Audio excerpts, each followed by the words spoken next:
Psychology, psychology for you.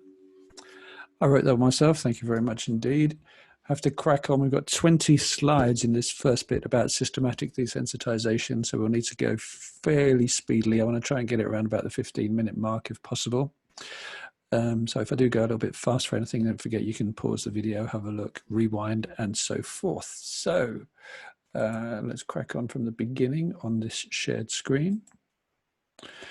Yeah, systematic desensitization. Just say that a couple of times, systematic desensitization. It's important for these long words that we actually get used to saying them because we're going to be writing them down, we're going to be remembering them. Systematic desensitization is a behaviorist therapy.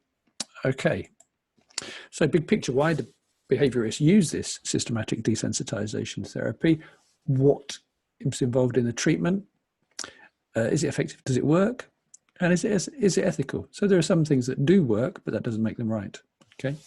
So in terms of learning focus, just got a couple for this one. Like I say, these are, I've got quite a few slides, but only two objectives. Okay. One is to know how systematic desensitization links behaviorist assumptions.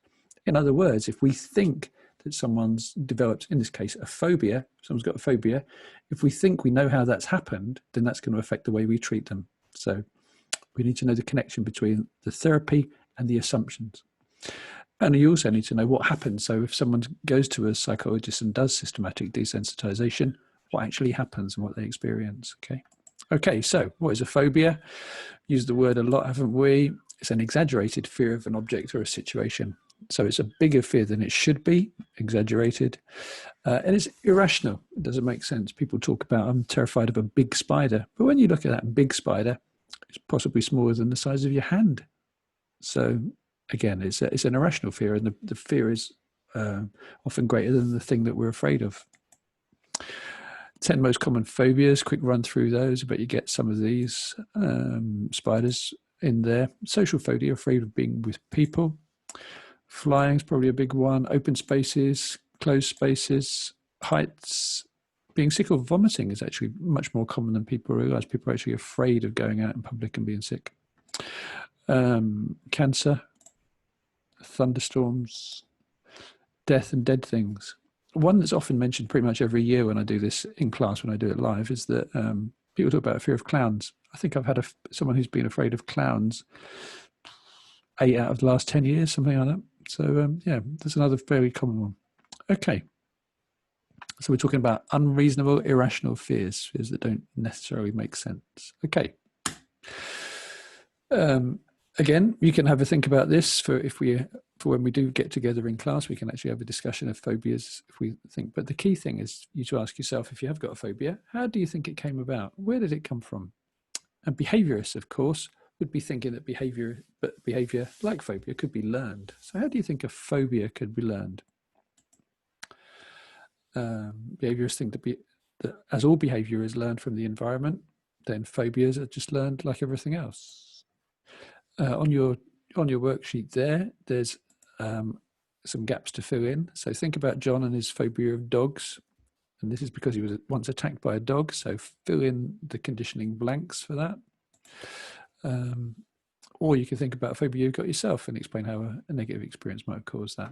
Okay, so you can pause the video and have a go at that. I'm going to push on. So this is how behaviorists explain it. And this is classical conditioning. So before conditioning, we have an unconditioned stimulus being attacked. And that would give rise to the unconditioned response of fear. No one has to train us to be afraid of being attacked. Okay. A dog is initially a neutral stimulus. People haven't got any particular thoughts or response to dogs one way or the other. However, so that's before conditioning. During conditioning, being attacked, the unconditioned stimulus is present, as is the unconditioned response of fear and pain. But the dog, the neutral stimulus, is actually there as well because it's doing the attacking, which leads us to a situation where the dog has become the conditioned stimulus and fear has been the conditioned response. Okay, so systematic desensitization was developed by Wulff in the 1950s, and it's used in the treatment of phobias. And if phobias come about through classical conditioning, they're also maintained through operant conditioning. They're kept going. Okay, so if I just quickly describe my now gone fear of dogs. I used to have a dog phobia, but I've managed to get myself cured of that through psychological help. So if I've got a fear of dogs, and I'm walking along a road and there's a dog barking loudly in a garden, if I cross the road to the other side, I won't hear the dog so well, and I won't be so aware of the dog. And so that stress response that I had, my heart going and my palms getting sweaty and so forth, that will have gone as I've crossed the road. So I will feel reinforced. I've had a pleasant experience of avoiding the dog, which is going to encourage me to avoid the dog in future. So a phobia that I've learned from classical conditioning is then being reinforced through operant conditioning. Now, systematic desensitization is less stressful than another behaviorist therapy called flooding. We might see a little bit more about that later. Okay, so the aim of the therapy is to extinguish an undesirable behavior, fear, and replace it with the much more desirable one of relaxation. Okay, so how does that link to the assumptions of the behaviorist approach? Well, number one, if all behavior is learned, it can be unlearned. So that fits in perfectly.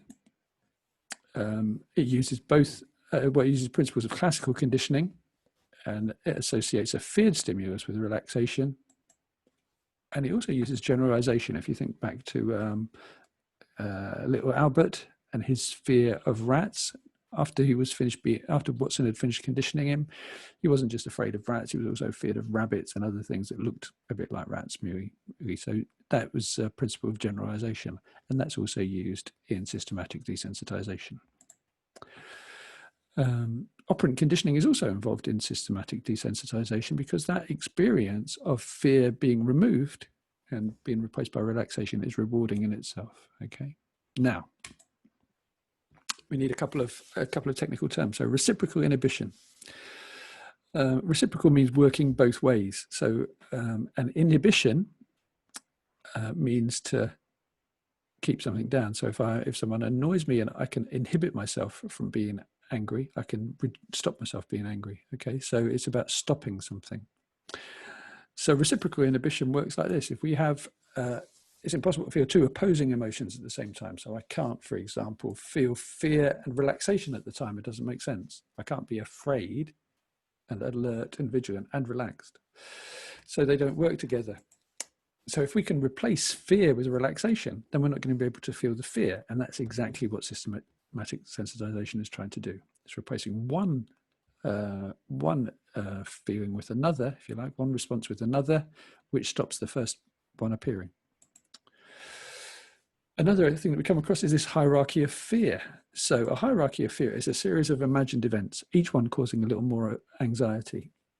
So for example, you might think about a spider. That might cause a little bit of anxiety, but not as much as seeing a picture of a spider or seeing a real spider in a case. So as we go up in stages, each one causes a little bit more anxiety. Okay.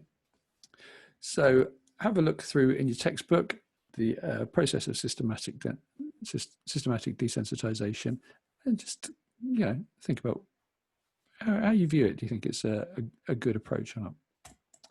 Okay, and here are the 5 steps really. So we've got this client being taught relaxation techniques. So they're able to fully relax all their muscles and so forth, and then the client and the therapist, they create this hierarchy of fear, as we say, this series of imagined events. And then the client with the therapist works their way up the hierarchy, visualizing the stimulus and practicing relaxation. So they might visualize, first of all, a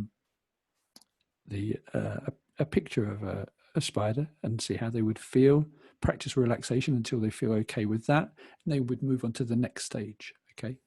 And then eventually the client is going to master their fear of that situation.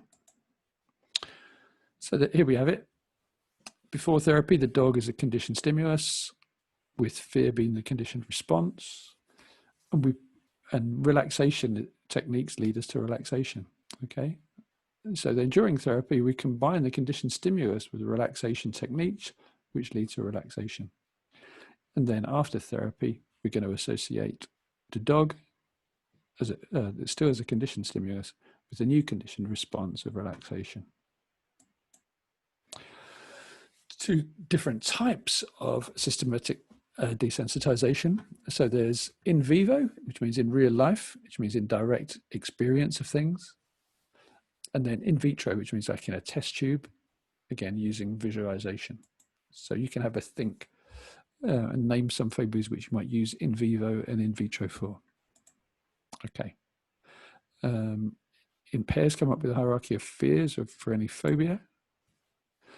And there's an interesting little hilarious comedy thing to finish off the lesson with, I think. Indeed. Okay. So that's the first section finished. And so we should therefore know those two things. We should be able to, and you should be able to show how that you understand how systematic desensitization links to the assumptions of behaviorism, and you need to know exactly what would happen in a systematic desensitization course. Okay, well done. I'll see you at the next one. We're going to evaluate this and see whether if it's effective, and also we're going to be asking ourselves, is it an ethical thing to do? So thanks very much, and I'll see you soon.